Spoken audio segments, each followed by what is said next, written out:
Hi viewers, welcome back. In case you're just joining us, this is the press and we're reaching you live from the nation's capital, Abuja. Now we've been joined by our guest, the policy analyst, Habib Gajo. You're welcome to the studio, sir. Thank you. How are you doing today? Olamide, we are fine. It's always a pleasure. Good morning, to have Nigerians. Good morning to you too. So there's been a lot happening today. In fact, since yesterday, since the fake meeting yesterday. But let's begin with part of the comment from the president of the fake meeting. And the most interesting to me is the way Blueprint captioned it. So I'm going to use Blueprint to, introduce this topic of discussion. He says, Tinubu's tall order to ministers. He says, fetch water from dry well, create buoyant economy. And that's not where he stopped. He says, expectations are high. If you underperform, you'll be fired. Then he specifically now spoke to the FCT minister. He said, bring Abuja Metro Line to reality. I want to ride. That's a statement to the FCT minister, Wike. Then we have Malagi says Nigerians will soon feel government impact, says 6 media support. Now, this is interesting because while in the time where they said Tinubu inherited a bad economy, and then we have him also talking to his ministers that fetch water from dry lands. And then he's also telling the FCT minister that you have to bring Abuja Metro alive because I also want to ride. So do you see all of this happening?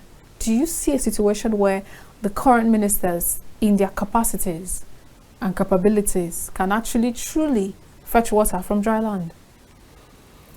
Well, let me put it as 50-50 chance. Okay. There is a chances of achieving the target of the government. And the way Blueprint captured it, I don't think the government has the wealth of the economy to bring out the water. Oh my God. Because our markets are in bad shape. You understand, our economy is in bad shape. Our market is not moving. We have high inflation. Government is saying that we don't have money. They are spending so much money to service debt, to service governance. Mm-hmm. You understand? Very well. They have we have a lot of poverty rate. Mm-hmm. So all these things, if you put them together, is a lot, is huge. So I don't see the well that they will dig. You understand? Absolutely. Yeah. Secondly, bringing metro line is possible if the government has the money. If FCT has the money, they can do it. They can do it because FCT's money comes from direct. They call it direct charge line, direct from federation account to the FCT account. So there is nothing that will stop. I think it's $2 per barrel belongs to FCT. I think one belongs to judiciary. Then one belongs to, I forgot the other, another institution that they also have direct service charge line. So achieving that is possible if the government is determined to achieve. We have had the previous government, what they said. You know, all these projects started in 2013, 14 to 15, including Kaduna, Abuja Rail, and Lagos, Ibadan, and so on. All it started 2013 to 2015. From 2015, there is a completion of some rail lines. I think Lagos, Ibadan, and Calabar to Edun, from Edo State to so because that government is determined to achieve, because somebody has laid a foundation. Okay. You understand? There is a foundation. So it's easy for Buhari administration to complete those projects. Now, Buhari in his own acceptance, he said he inherited bad government. Okay. He inherited empty treasury. Until we discovered that it wasn't an empty treasury. He made it empty. And the same thing with this present administration of said he inherited bad economy. He said he inherited bad economy. So all this while and all along, these are the people that participated in Buhari's bad administration or bad economic decision or bad or lack of competency and incompetency. They are part of it. You understand? If you look at the Minister of Works, is also a governor during Buhari. Buhari went there and commissioned project for him. If you look at the Lagos State governor, the former Lagos State governor, he was a national leader of the APC. Buhari went to Lagos several times to commission projects. You understand? Absolutely. So everything goes to them. Wike was also a governor under Buhari. Buhari went there and commissioned a project, even awarded him as Musta Project. Give him an award on Musta Project. And Badaru is also a governor of Jigawa State. What is his name? All these governors and some ministers that were in, they are still in Tinubu's government. So even Adam Oshomole that is saying that he was a governor during Buhari. Yes. He was a national chairman of APC during Buhari, and now he's a senator, and he is now singing another tune that Tinubu inherited bad government from who? Okay, those are you saying that from them? Okay, are you now saying that because he has chosen to bring back some of the officials and political leaders from the previous administration, it simply means that he's probably bound to fail on the job? Yeah. Because you said there's no well set for them to even fetch out anything to support the economy. You have to create the well. But that's what he's asking the ministers to do. Do the unthinkable, do the unimaginable. How can you see, you don't give what you don't have. You understand? Tinubu is making a sweet speech to entice Nigerians. You understand? But those who he is communicating with, his cabinet, his ministers, they are aware that the well is not there. So he, Tinubu, has to create the well. You understand? Okay, but you know that personally, he can't do it alone, and that's why he has to get ministers. Now, according to the Punch newspaper, it says, FEC unfolds 3-year economic revival plan. Tinubu wants ministers. The ministers to achieve first phase of Tinubu's 8-point agenda within 3 years. So it simply means that he has brought in an agenda for them, which he has asked them to execute, with warnings that if you do not perform, you're going to be fired. But this is also an individual that his track record has spoken in Lagos State. So do you see a situation where these are just mere talks and not works? First of all, the ministers that he says that he is giving this directive of first phase in 3 years. Okay. 8 agenda bar. Yes. Could you please give me a minute? Let's quickly take this call. The call has been on since. Hello, good morning. Beautiful morning to you, Alhassan. Gajo, good morning. Good morning. Honorable, you are on to SMB from Lagos. You're welcome. Join the conversation, SMB. Thank you very much. As usual, let me quickly appreciate KAFTAN TV for giving us this ample opportunity. Thank you too for always calling. Something resonates with me in your headlines, the issue of this first meeting and then reviving earning economy to ministers. So Yes. the way the egocentric message made me ask myself, are we expecting miracle and El Dorado? And the whole 48 or 45 ministers are now become economic ministers? That's the question. I don't know. I always say this. We are expecting to put ideas into practice and then also transform policy into action. Of course. That is the expectation.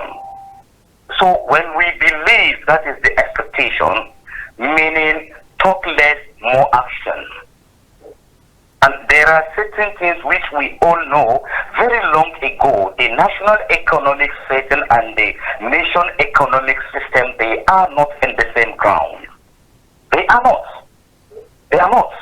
So what are we going to do to make things work for us? Are we talking of the medium and small scale industries? Look at them now, we are closing up every day. And that is where money will be rotating. Are we talking of that? Then go back, check them, these maiden activities.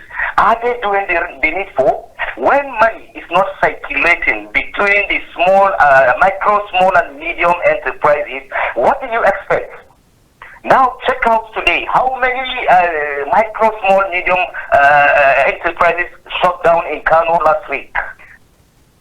So you are talking of as if miracle and El Dorado is going to happen until we are ready to transform our plan into action before we be able to patch the cracking wall. I always say this.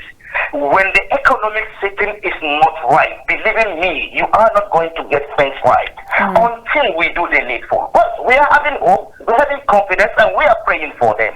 But the issue is, let us do the needful. Now, let me tell you something. Look at this. I would love you to round up your thoughts. Just 1 minute, please. Right. Do you know that annually we generate 32 million tons of waste? Among these 32 million of waste, only 20 to 30% were used correctly. What happened with the other ones? They were going to our drainages, our oceans, and so on and so forth. So this is a big challenge. There are so many ways of reviving economy, not only the way we are going. So many things. So many things to transform them into money. So I hope and pray we're going to do the needful. Thank you very much. SND from Lagos. Thank you so much, SND, for your contribution. SND has spoken a lot, but that's more like the question I was asking you earlier. If you think that this is just mere talks and not work. Yeah, it's a mere talk. Because now, let's ask Nigerians, or even the media that publish the story, what is Tinubu's 8-point agenda? We still don't know them. What are they? What are his priorities? You see, well, I think they said some of his priorities would be to identify food security, access to capital, ending poverty. Those are part of his priority areas. Who created the poverty?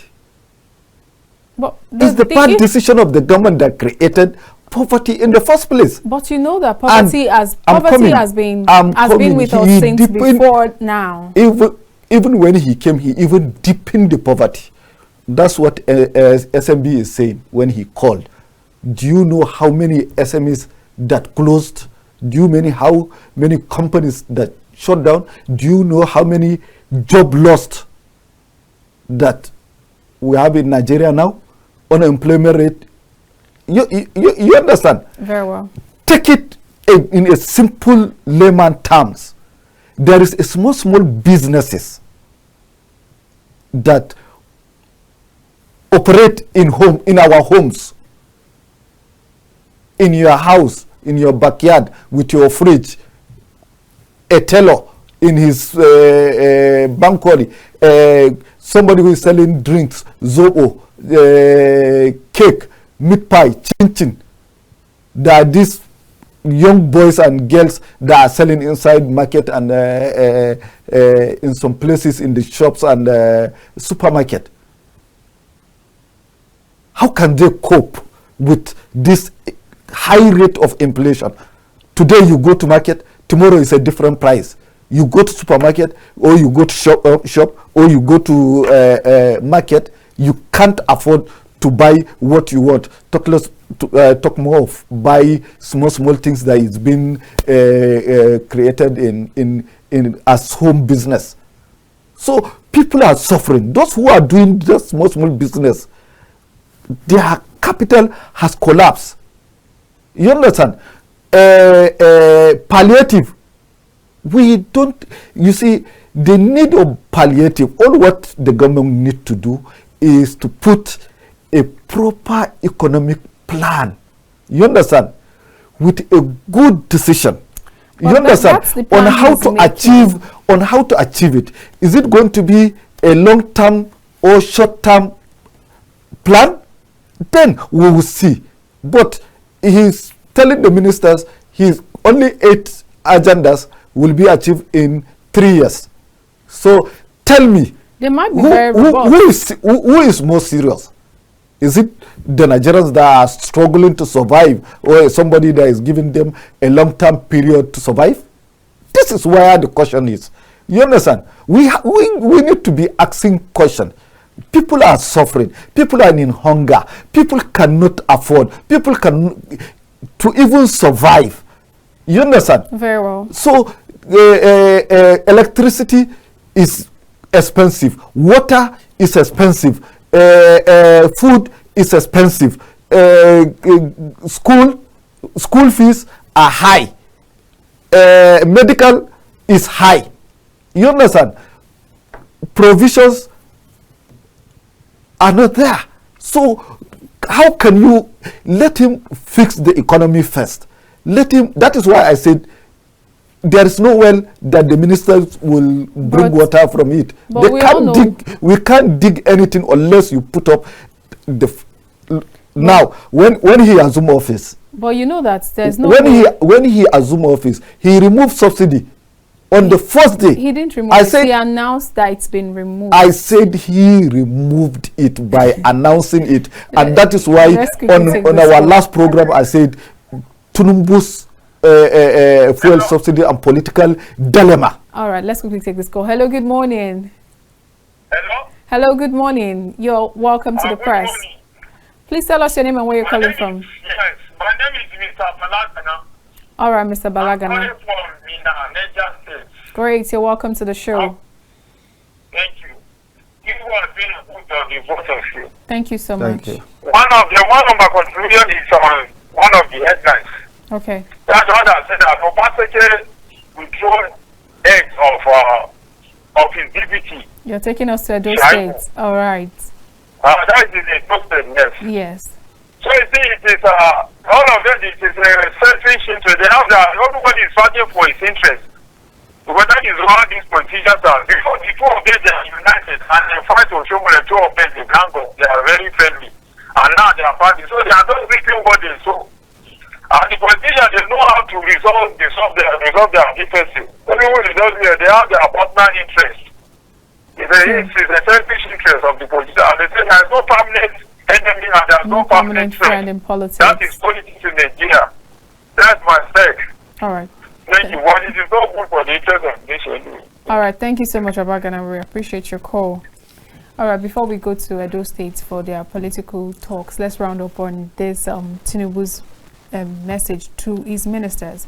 Because if you say he has to revive the economy first before asking the ministers to do the unthinkable, do not forget that to revive the economy, he still needs his ministers on board. Now, he don't have ministers when he announced the removal of the subsidy. And he don't have a ministers when he now returned the partial return of a subsidy. He don't have ministers when he devalued the naira and floated the economy. So you believe he should just continue without his ministers? Wait, you see, I'm going to the ministers themselves. Good. You understand? He don't have ministers when he borrowed money, 500 billion palliative. He don't have ministers when he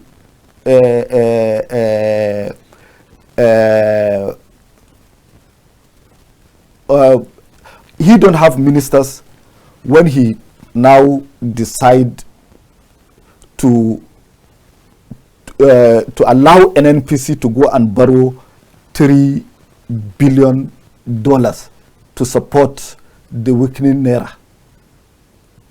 Now, tell me, if he can do that without ministers, he don't have ministers, he don't have foreign affairs minister, he don't have foreign affairs advisor. You understand? Of course. He now ECOWAS took a decision to intervene militarily in Niger. You understand? He don't have ministers at that time. So if he can do that without ministers, why do he need much ministers as 48? In United States of America, their economy is 100% bigger than the whole of African economy, and they have more than 300 million population. We have 200 million population. United States of America will have 14 ministers and 18 special advisors, and they are working fine and they are working good. It's not about ministers. It's the will of the president, commander-in-chief, to decide. That is why decision making is very important. People are saying that Nigeria, our problem is implementation. It's not implementation, it's decision. Look, if you look at all good leaders in the world, they took a good decision and they achieve and they will get a result. You understand? That's what we expect from Tinubu. But for him to come and now start giving ministers timeline or you understand? Because it means he has already pushed the responsibility to them, what he started. And look at most of them, the subsidy has somersaulted. Okay. The floating naira has somersaulted because he floated the naira, he devalued the naira because the central bank devalued the naira because they want foreign direct investment. They want them because those are the ones that invest in cash. You understand? So they devalue the naira expecting that those foreign direct investors will come, but they are not forthcoming because in their own countries, in the West, in the East, in the South, they have also their own problem. They have energy problem, they have inflation, they have all the problem we have here. You understand? Of course. It's a global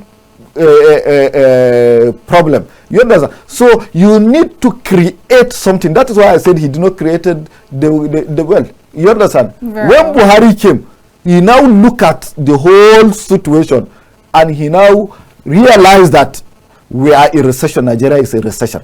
Right. What he did, he said, everybody go back to farm. He has created something. Whether he achieved it or not, but he has created something. Absolutely. Because you said that's what we expect from Tinubu. Tinubu too knows that there are expectations, and that's why he said expectations are high. But I believe he has what he's doing about it. Now let's talk about NBS statistics. Because of the poverty level that is dropping, like you mentioned, as NBS kicks as ex-statistician general faults new employment data. You heard that employment data has dropped from 26% to about 4.1%. As at 2020 was at 3%, but now it's now at 4.1%. So now the ex-statistician Kale is saying that, Yemi Kale is saying that, as at while he was with NBS, they ensured that they didn't agree to the standards of the ILO, stating that they should use 1 hour of employment or 1 hour of being busy, of working, to judge employment rates, because it simply means that if they are going to be juxtaposing the United States and Nigeria side by side, you will need to work truly for up to 20 hours to be able to meet up for an hour in the United States. But now in Nigeria, the statistics has been dropped, and now they say unemployment rate has dropped to 4.1%. As against the living standards in Nigeria, what do you make of this? You see, the former statistician, I think he want to play politics with MBS, or because the former or the current, which one? The former one. Okay. You understand? Because nobody works per hour in Nigeria. You understand? But the parameter of to know that you are fully employed in some countries, like he said, is 1 hour. In some countries is 20 hours in a month. You understand? You know that you are fully employed. You are not a casual worker. You are not this empower they are creating for allowance or for stipend or for conditional cash transfer. You know that you are not employed because you don't even have a place to go to work. But those who are employed, they go to work in Nigeria from 8 o'clock or 9 o'clock to 3:30, some close 5:30. It depends on the institution or the 9 to 5 kind of job. You understand? Now, if you put that together, those hours from, let's take it from 9 o'clock to 3 or to 4 o'clock. If you see the hours, and from Monday to Friday, if you are a government worker, you don't have off day. There is no off day for you. You understand? It's only in a private sector you have 1 day off or 2 days off, 5 days work. You understand? So for somebody to come and start bringing another statistic that 4.1% drop of unemployment, I think let us be realistic. There is no employment. Even the government put embargo on unemployment. The private sector are closing down. Most of them packed out of Nigeria, went to South Africa, went to Ghana, went to other countries because our economy cannot sustain their business. You understand? Yeah. There is no profit because our naira has no value. Our currency has no value. There is insecurity. There is injustice. A company cannot go to court and get justice. That's what is preventing most of the foreign investors to come and invest in Nigeria, in Nigeria or largely in Africa, because our judicial system is bad. There is rot, a lot of corruption. You understand? People buy judgment in a broad daylight. You understand? Very well. If you go to police, it's the same thing. If you go to anywhere you go, it's the same thing. If you go to ministries, award of contract is for sale. You have to pay this one, you have to buy contract in order to do the work. So those who cannot do that packed out of Nigeria and went to some countries. You understand? Even Aliko Dangote packed some his companies like tomato paste and so on to Ghana, his sugar refineries in Central Africa and so on, in Angola and Kenya. You understand? Very well. So these are the issues. You understand? So that's what Nigeria need to put their economy. The president needs to go back to the drawing board. You understand? All this thing that he's saying is just a sweet talk. It's just a speech. You understand? His speech We have a president who only reads speech. President Buhari, he has never said his mind. It's what they wrote to him, he read. But now we have a president that actually speaks his mind. And he also said it at the NBA conference that if he's wrong, let him know. Do you think they don't know they're wrong? You see, right. the foundation is bad, so he knows that he is wrong. You understand? Even the NBA that he's saying, he is telling them, they can't talk. Nobody will just say it. But honestly, they need to realize that we don't need those ministers. For example, now, we are saying court costs. You understand? Very well. And you are bringing more people that will consume more, that will spend more expenses. In Kenya here, the president put a large cabinet. The civil society organization protested and went to court. The president has to reduce over 140 something special advisors and PAs and ministers. Talking about those large cabinets, you understand? I don't think we pay so much attention to those large cabinets, especially when it comes to states. I think one of the headlines has something like that, having so much SSAs, SAs, PAs, even at state levels, and people don't pay attention to that. A minister, tell me, how many SSs do you have? If you are appointed a minister, you want to ride a Rolls Royce, or you want to ride a car with a... we have 2 minutes left, and I want us to talk about Edo State. Turbo engine. Buy it with your money. Don't buy it with Nigerian money. Let's talk about Edo State. What do you think is happening in Edo State between Shaibu and Obaseki? It's politics. You understand? We have seen where Obaseki and Oshomole dragged themselves. We are not fighting. At the end of the day, Obaseki reached to the president and he came to PDP and won his governorship.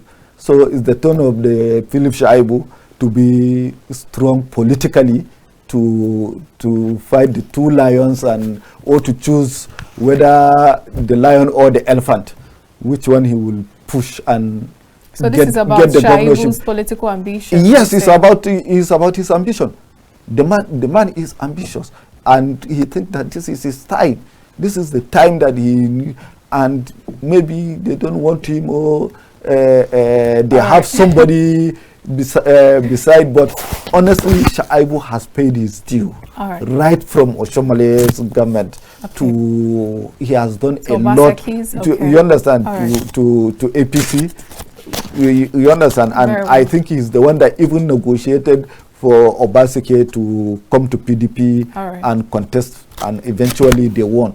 So, and he even said he is my brother, he is my leader, I cannot, you understand? So I wish them well. I wish them. All right, thank you very much, Habib Gajo. Really appreciate your time today. You're welcome.